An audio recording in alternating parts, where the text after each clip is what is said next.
Шындап кеттік қой мына жерде.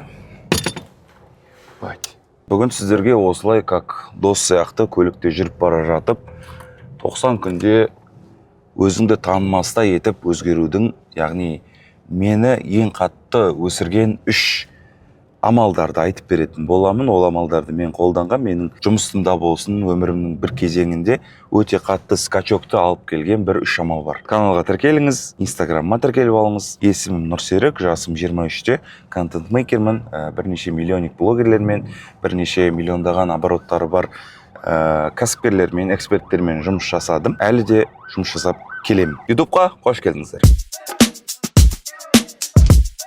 Алматының пробкасында дәл осындай форматта ютубқа ролик түсіру қаншалықты дұрыс деп ойлаймын. Өте ғой бауырым деген сияқты сөздерді көп естисіздер енді.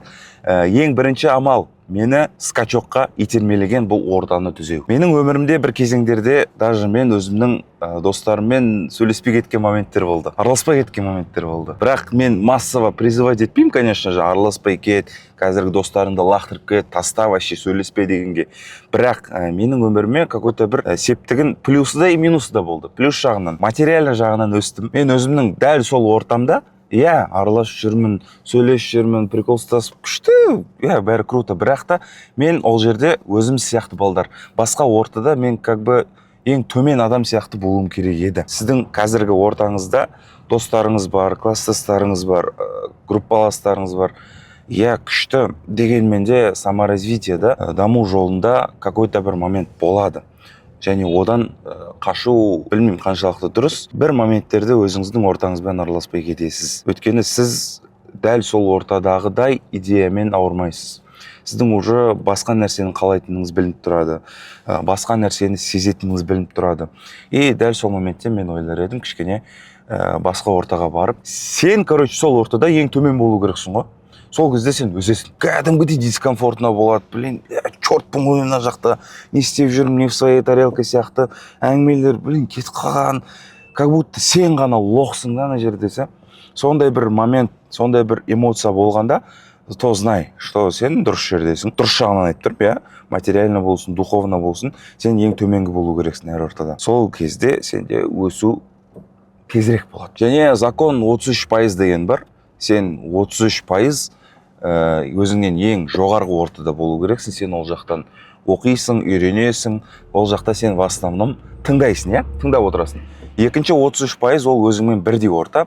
Сен деңгейлес, сенің уже партнерларың, может сен араласатын коллегалар деген сияқты бір моментте сен ол жақта сол ар жақтан үйренген идеяңды, инсайттарыңды талқылайсың. Және 33% деген бар, ол сен биік орта, сен ол жақта үйрететіндей болуың керек. Мүмкін сен оқушыларың деген сияқты, мүмкін студенттерің, мүмкін тағы да бір достарыңмен сен ол жақта ар жақта үйреніп талқылаған идеяларын сен мына жақта үйрететіндей бір ортаң болу керек. Мен ойлаймын, что адамда кемі 3 орта болу керек. Сен бірінші ортадан үйренесің, просто тыңдайсың. Екінші ортада сол идеяларын талқылайсың, олар да талқылайды сенімен бірге. Және үшінші ортада сен үйреніп талқылаған идеяңды мына жақта просто үйретесің деген сияқты. Кемі 3 орта. В идеальном случае бір 5-6 ортаң болса, футбол ойнайтын орта бар менде мысалға. Контентке байланысты орта бар, бизнеске байланысты орта бар. Өмірде күшті бір діни орта деген сияқты. Достарың деген сияқты бірнеше орталарды негізі қамтып жүрген дұрыс деп ойлаймын. Сіздер қалай ойлайсыздар? Бір ортада, кез келген ортада болсын, мен даже ол ортада кішкене ақшам болып тұрса да, немесе болмай тұрса да, мен счет жаппаймын. Менде ондай нәрсе жоқ. Жоқ. Мен оған қарсымын, даже адам счетты бөліп төлеу керек. Жапсаң болады, если шын ниетпен достарымды угощать етіп, сондай бір ниетте болса. А вот понтқа салынып, мен күшсіз деп ойлап қалсын деп жыртылып, ондай бір қасиетті мен даже өзім ұнатпаймын. Мен ойлаймын, что бай адамдардың өзі де счетты бөліп төлейді деп, және солай да жыртыла бермегеннің арқасында бай отыр деп ойлаймын. Және мен әрбір ортада кез келген адамға даже қарыз да бермеймін. Бергім келмейді даже. Мен сұрамаймын да. Құдай сұратпасын. Қарыз берсем, минимальный сумма берем. Дальше қайтарса қайтарады, қайтармаса өзі қайтаратын күні қайтарады. Особо бір чотам деп сұрай бермеймін. минимальный сумма бергесін. Үй ортаны түзегеннің арқасында мен үшін айтайын бар ғой, ұяласың конкретно. Ар жаққа кішкене бір өзіңнен жоғары ортаға барған кезде қысыласың, дискомфорт болады. Ол нормальный нәрсе. Мен чортпын ғой мына жақта, қош араласпай қояйыншы деп кетіп қалсаң, сол деңгейде жүре бересің. Егер өскің келсе, кішкене чорт болу керексің ғой. Анау ССС деген сөз бар ғой, сорлылығың сезінген сәт. Сол ортада бар, не істеп жүрмін дейсің да, и уже мотивация болады жұмыс істеуге әрі қарай. Көресің, это такое возможно деген сияқты сенің миыңдағы көкжиектер ашылады. Біреу Мерспен келеді, біреу BMW-мен келеді, біреу там компаниясының осындай бір нәтижесін айтады, біреу осындай жақсылық жасадым деп айтады. Сен өзіңе сұрақ қоясың. Не қылып мен не өмір сүріп жатырмын дейсің да, короче, сол кезде сәл ойланып қаласың. Екінші этап бұл жұмысты как конь жасау. Ешқандай бір жұмысты таңдап, талғап, жалқауланбай, как положено кірісу. Менің өмірімнің бір кезеңдерінде, даже мен универде өзімнің проекттерімді универде сабақта отырып ағай апайлармен келісіп жасаған моменттер болды. Дәл сол моментте танымал тұлғалармен де енді жұмыс жасап бастап жатқан кездер болды. Ол кезде де эмоциялар бір жаңа істі, жаңаша бір сен істеп көрмеген бір деңгейдегі жұмысты бастаған кездегі эмоция тоже сенде қорқасың. Бірақ қорқынышты жауапкершілікке алмастыру керек деп ойлаймын. Жауапты қарап жұмысыңа, шынайы бір жұмысыңды 200%-ға орындап, махаббатпен жасап, на репутацию жасасаң, авторитетің үшін жасасаң, конкретно қойып тастасаң өзіңнің услугаңды, өзіңнің продукттарыңды. Сол кезде сен келесі деңгейге өтесің. Жұмысты талғамау. Талғамау дегеннің өзінде де майда шүйде бәрін жасап кету емес. Талғамау деген это как проект келіп тұр достойный. Қорықпай, жалқауланбай, я в деле. Бару, жасау, дәлелдеу, көрсету. Ондай моменттер болады ғой, кейде проекттің бар болып тұр, бірақ тағы да бір келесі деңгейге өту керек болған кезде екінші проект қойш.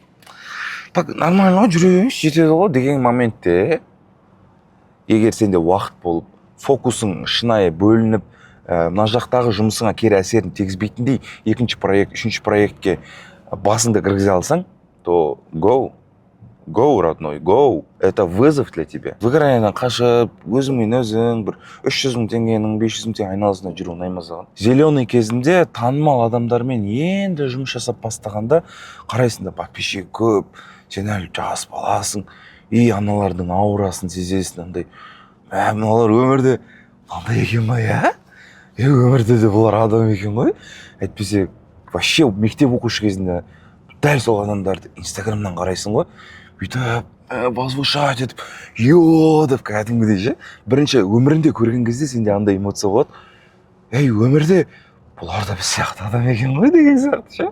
Бұлар да тамақтанады екен ғой, бұлар да біз жейтін бір алманы жейді екен ғой деген сияқты эмоция болады да. Бірнеше проекттер жасай келе олармен бір аурада, бір деңгейде сөйлесе алатын деңгейге жетесің негізі. Танымал адамдарды көрсең, күшті, танимын деген сияқты бір моменттерде өзіңнің сияқты адам болып кетеді да ол да. Адам сияқты сөйлесіп жүру үшін де бірнеше проекттерді атқарды. Ол үшін дәл сол бағанағы жаңа вызов келген кезде қорықпай кірісу дегенді құптар едім. Сол кіріскеннің арқасынан сол танымал тұлғалармен как бы бүйтіп араласып, сәлемін түзу, көшеден көріп қалған кезде деген сияқты бір эмоция қалдыра алатындай бір нәтиже болды. Осы этаптың тағы да бір соңғы түйіні өзімнің жұмысымда, сферада форматты уақытылы ауыстыра алу. Мысалы, мен бұрын фото-визуал жасадым. Ол услуга тоже Қазақстанға енген кезде тік ұстап алдым, біраз эксперттерге фото-визуал жасап жүрдім. Уже трендтер өзгереді ғой, Instagram Reels алып келді деген сияқты. Әлем фотодан гөрі видеоға қарай ауысты. Сол кезде мен әлі фото-визуал жасап жүре берсем, клиент болмайды ғой менде сәйкесінше. Сол сияқты Reels'ты үйрендім. Reels жасап жүргеннен кейін профессиональный Reels'тар уже чуть-чуть устарела бола бастаған кезде, дальше уже контент-продюсированиеға ауысу, даже трафик алып келуге ауысу деген сияқты, оның барлығы форматты уақытылы ауыстыра алу. Мысалға, бұрынғы жасаған инструменттерді әлі қолданып жүре бермейсің ғой. Если мен сантехник болсам, СССРдің кезіндегі инструменттерді, мынау СССРский качество, деп жүре берсем, қазіргі заманның технологиясына сай инструменттерді, газовый ключтарды, жаңа бір ключтарды бүйтіп арасынан кіріп кетіп, мынадай жақтағы бірнеше детальдарды шешпей бүйтіп ар жағынан қатыратын ключтарды сатып алып, оны үйренбесем, қазіргі жаңа технологияға сай клиенттерді мен тарта алмаймын ғой. Сол сияқты форматымды уақытылы ауыстыру, әр келген трендке қарсы, бірақ общий сол контенттің ішінде жүріп форматтарды чуть-чуть ауыстырып жаңа клиенттерді тарту қабілеті өте қажетті дүние деп ойлаймын. И осы екінші амалыма осыны мен енгізер едім. Және үшінші әдет ол контентті өзімнің өмірімнің бір бөлшегіне айналдыру. Таңертең тісіңді жуасың ғой, сол сияқты бір нәрсеге айналып кетті өзіме контент жасау. Және бұл мен үшін кейде қиын болады, кейде налайте кете береді. Мысалға ютубта тоже налайте форматы оңай, және оны инстаграмға алып келуге болады, тиктокқа да алып келуге болады деген сияқты өзіме бір ыңғайлы форматты таңдап алып, дәл соны бір дисциплинированно жасау. Кемі бір 5 жыл бойы жасап жүрген шығармын өзіме. Бұрынғы фотопосттардан бастап, қазірге дейінгі жасап жатқан видеоларыма дейін бір шама жылдар өтті. Және стабильно соншама жыл контент жасау, не знаю. Мына бір лайфхакты айтайыншы. Егер сен өмірде бір адамды көріп, бір кәсіпкерді көріп, онымен араласқың келсе, бірақ сен онымен как бы бір деңгейлес сияқты емессің, сен әлі, білмеймін, бір әлі кәсіпте емессің, бірақ ол кәдімгідей кәсіпкер или там бір эксперт та, сонымен араласқың келсе, сен контентіңді тізе. Сен контент жасайсың, оның контентімен деңгейлес болған кезде, сол кезде смело араласып, қол алысып, өмірде дос болуға мүмкіндігің бар. Қазір контентіңе қарап қарсы алады. Бұл рабочий лайфхакпен қаншама жылдар бойы мен қолданып келе жатырмын. Мен сөйлесіп, танысып, біліскім келген адамдармен смело жаза алам. И қарайды, кішкене подписчик контент, опа дейді. И кішкене потенциальный адам екеніңді, толковый адам екеніңді көріп, контентің арқылы сен үшін бір баға береді деп ойлаймын. Сенің жұмысыңның стабильно болуы да контентке де байланысты. Мысалы, сарафанный радиомен өзінің клиенттерінің жұмыстарын тауып жүрген эксперттер бар. Сарафанный радиомен күшті клиенттерің келеді, жұмыстастарың келеді. Яғни сен жұмысыңды жақсы орындап жатырсың деген сөз. Өйткені біреу сені ар жақта ұсынып жатыр басқа біреуге. Дегенмен ол сарафанный радионы сен контролировать ете алмайсың. Контент арқылы клиенттерді де, өзіңнің продукттарын сатуды да барлығын контрольда ұстайсың. Барлық каналдарды қолдансаң, и сарафанный радио, и контент, и надо будет таргет деген сияқты. Сол кезде сен өзіңнің клиенттеріңді, өзіңнің айлық табысыңды контрольда ұстау мүмкіндігі жоғары болады. Қорытындылай келе, достар, осы 3 амал мені 90 күнде өзімді танымастай етіп, келесі деңгейге көтеріп жіберген амалдар. Бұны қолдансаңыздар, конечно же, не айтып өттім мен, бастапқыда ортаны түзеу, сен өзің чорт сезінетін ортаға барып, сіңісіп, араласып, білісіп, ол жақта өзің чорт сезінсең де, даталығы қалып, солармен бірге өсу. Екіншісі бұл как конь, әдемі проекттерді орындау, делать надо красиво. Үшіншісі контентке көңіл бөлу. Осы 3 нәрсе мені 90 күнде өзімді танымастай етіп, белгілі бір кезеңдерде өсіріп жіберген амалдар. Және де мен сіздерге де осыны қолдануды кеңес берем. Бай болыңыздар, бар болыңыздар, кет бар ош, жолдарыңыз болсын.